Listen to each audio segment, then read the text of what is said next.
Welcome back to Alton Park, where the Lotus on Track Elise Trophy are in full flight. And we've got Adam Busey, who's having a real scrap here with Ben Hyland. Hyland squeezes up the inside of Adam Busey. That was an absolutely brilliant move from Ben. And Adam Busey, not really a lot he could do about fighting back there. Nigel Hannam is also in this tussle, so the three of them having a very enjoyable scrap around the undulations of the Alton Park circuit. It's Rob Boston, by the way, leads the race with Andrew Bentley in second and Craig Denman in third. This is the fight for 8th place, and they are really going at it hammer and tongs to make sure they consolidate their spot within the top 10. It's Ben Hyland who's just got that advantage at the moment over Adam Busey, despite the very best efforts of Busey to try and wrestle it away from him. Well, Ken Savage, his difficult race continues. He has now got Neil Stotter up on his tail as they fight for 6th and 7th position. Martin Mills, having got past Savage, is pulling away. There is Simon Oakley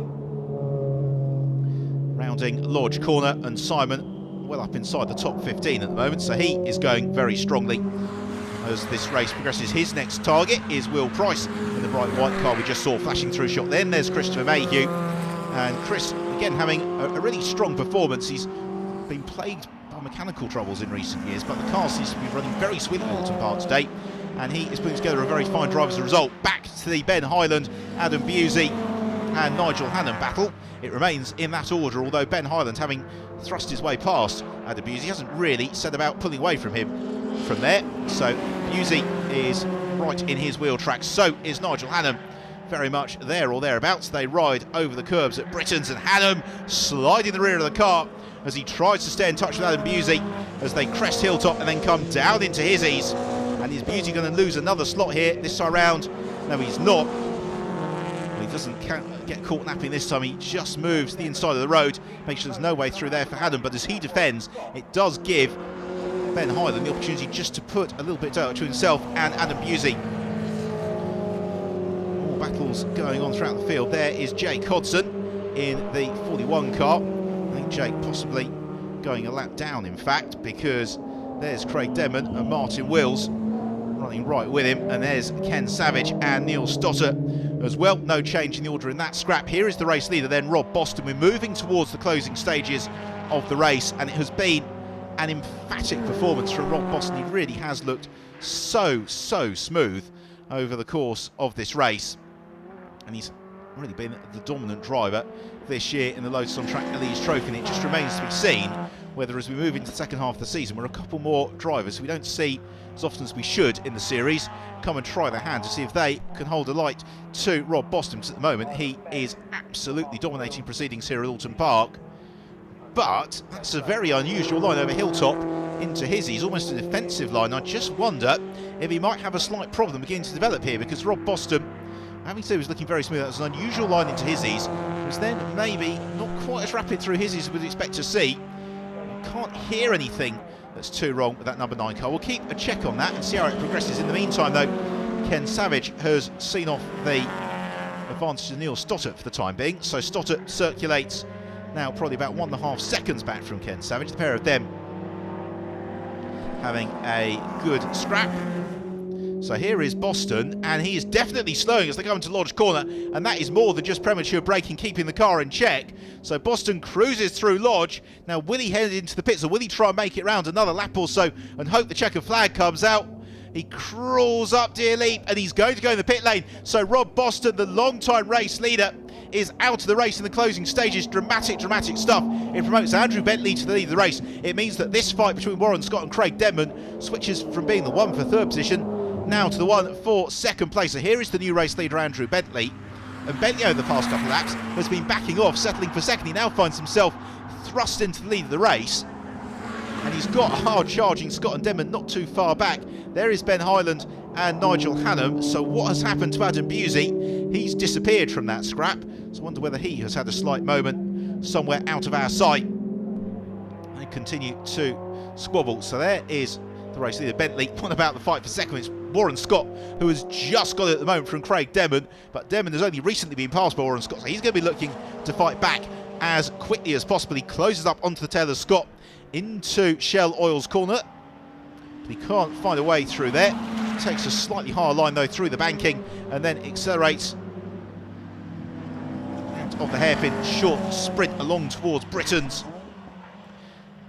through the chicane, and then out of Britain's, climbing up over Hilltop into Hizzies. We're into the last lap of the race now, and so Craig Demon is rapidly running out of opportunities here to try and find his way up past Warren Scott. Can he do it in the braking area to Hizzies? No, he can't. So they run through as they were. So Craig Demon, he's got Druids, but he's not near enough to challenge him Druids. It's going to have to be something very, very brave into Launch Corner on the final lap of the race if Craig Demon is going to move up in second position. In the meantime, though, Andrew Bentley leads the way and leads comfortably. And this is going to be a slightly unexpected, but nonetheless very, very welcome win for Andrew Bentley, former Formula Ford racer, former Clio Cup racer, and now proving himself to be a very fine pilot of the Lotus Elise. So through Lodge for the final time, and it's Andrew Bentley who is going to claim honours here at Alton Park. The checkered flag is ready and waiting, and it's Bentley who takes the victory. But what about the fight for second place? Looking expectantly over Deerleaf, and here's Warren Scott. He's overjoyed with that.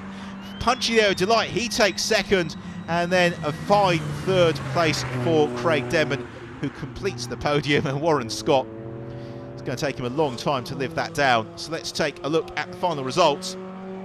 With the win for Bentley, Scott in second, Demon completes podium, Martin Wills a strong fourth. After all his adventures, it was Ken Savage in fifth, Neil Stoddart in sixth, Ben Highland was seventh, Adam Busey completed the top 10 after a lively and entertaining race here at Alton Park. Got your pictures? Hi Angie, congratulations, that was a great finish for you. Thank you very much. It was a very good finish. A little bit of a surprise in fairness. Shame about Rob. He had a little bit of bad luck, I believe, but Brands Hatch, we had a little bit of bad luck as well. We had a mechanical failure at the back end, nothing unfortunately to do with the team, and that put us into the wall. So from that massive disaster for us to being straight on the back of the podium, right on the top, is I think it's probably about as good as we could have probably done it. Hi Rob, so you've just been out for the first Elise Trophy race of the day. A bit of a disappointing end for you. What happened? Yeah, absolutely gutted. Yeah, devastated to be honest. It's just a very simple safety device that's on the standard road going Lotus, a kill switch, and yeah, just for when the car turns upside down, it kills the fuel lines. Well, for some reason, it's triggered itself just under heavy braking into the last corner. So with a lap to go, the engine died. So yeah, gutted. Something so simple, but easily rectified. We're just going to get rid of it, so it won't happen again. Hi Warren. So second place for you in the first Elise Trophy race today. Are you pleased with the result? Very pleased. Yeah, we thought we was in fourth. Well, we was in fourth for a long while. Third was a long way away, but unfortunately for third place guy, the back marker got in his way and pushed him a bit wide. It got me through with a bit of a gap that I could hold him off till the end, but I thought I was fighting for the podium. But unfortunately, I think Rob had a problem with his car, and so I'll take second place, very happy. Hi Craig, so third place for you, good result there? Not too bad, yeah, sort of partly lucked into it. It should have been a fourth really, but ran wide. We were running third quite reasonably comfortably, and one of the cars I was lapping sort of put me offline into Island, which is the fastest corner on the circuit, and I was going across the grass trying to keep in a straight line at about 95 mile an hour, which walked me up a little bit, but it unfortunately dropped me back to fourth at the time. But managed to chase him down then into the third position guy, but couldn't quite get close enough at the end. Well, from the sunshine of Alton Park, it's back to Castle Combe, where the weather has taken a severe turn for the inclement.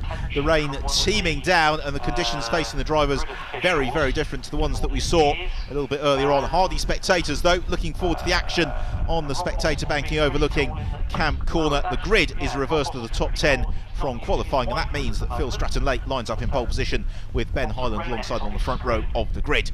Dave Carr and Adam Busey third and fourth, but then look for Rob Boston and Tom Roche at the back of the pack. Will they be able to carve through in the wet weather? We're about to find out. The red lights are on here, the revs are rising, the headlights are blazing, and the race is underway. Who's got the jump from the line?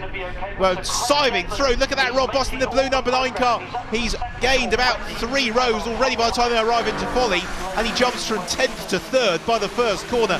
That is a jaw-dropping start for Rob Boston. He's up to 2nd by the time they arrive in Quarry. And Boston is really showing them the way here. Although, to be fair, Rob Boston is running in one of the Elise S2s, which has got the advantage of ABS braking, where those in the Elise S1s, like Phil Stratton-Lake, who leads the race, he doesn't have that ABS braking, which means in the wet weather, Boston does have a little bit of an advantage on the brakes and a little bit more in terms of traction through the corners. Even so, that was an electrifying start from Rob Boston. He's still, though, in second place behind Stratton Lake. It's Demon in third. Tom Roche has already jumped up into fourth as the field surged through. The rain absolutely pelting down, and now taking the lead of the race is Rob Boston. So Boston moves to lead the race from 10th on the grid to lead the race by the time they arrive into Tower. That's almost be some sort of record here at Castle Combe. And you see that they're running at the very, very edge of the circuit there. That is what's known as the wet line. And when they've been racing the dry throughout the weekend, there's all sorts of marbles and muck being kicked up onto the edge of the range. You just see it there on your shot, and that's where the grip is in the wet weather. So the drivers, it may seem like they're running very wide, but in fact, they're just really racing to where the grip is, which is why Rob Boston has been so comfortable. Mike Vase has got Martin Wills and Ken Savage right up onto his tail as well. So the battles are nonetheless fierce, even though the weather is not so enjoyable. Oh, having a big slide into folly there. Boston, he really is taking every risk in these early stages. I think he's probably aware of that. With its Denman up into second now. Roche in third. Stratton Lake, though, doing a fine job in fourth position. But the fight now is probably the one for second and third, because Craig Denman has got Tom Roche on his tail, and Roche, though, struggling to find a way through, but he takes a slightly tighter line through Quarry. Will that give him the supplementary momentum that he needs to power past en route towards the S's? Well, through the ball of spray, we can't really see from that angle about this one. And yes, Roche has got the inside line into the S's. He goes through. He takes second place away from Craig Denman, and Denman, I think, decided discretion the better part of valour. He doesn't need to fight too strongly in these early stages, because he's already been able to put a fair daylight to himself and Dave Carr in fourth position.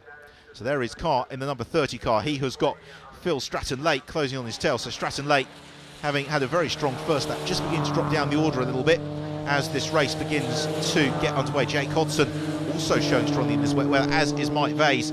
He has got Will Price on his tail. So again, Price, another driver, showing much better in the wet than the dry. Well, the conditions aren't going to get any better, but we're going to go for a break. Let's see who claims the honour when we come back in a few moments' time.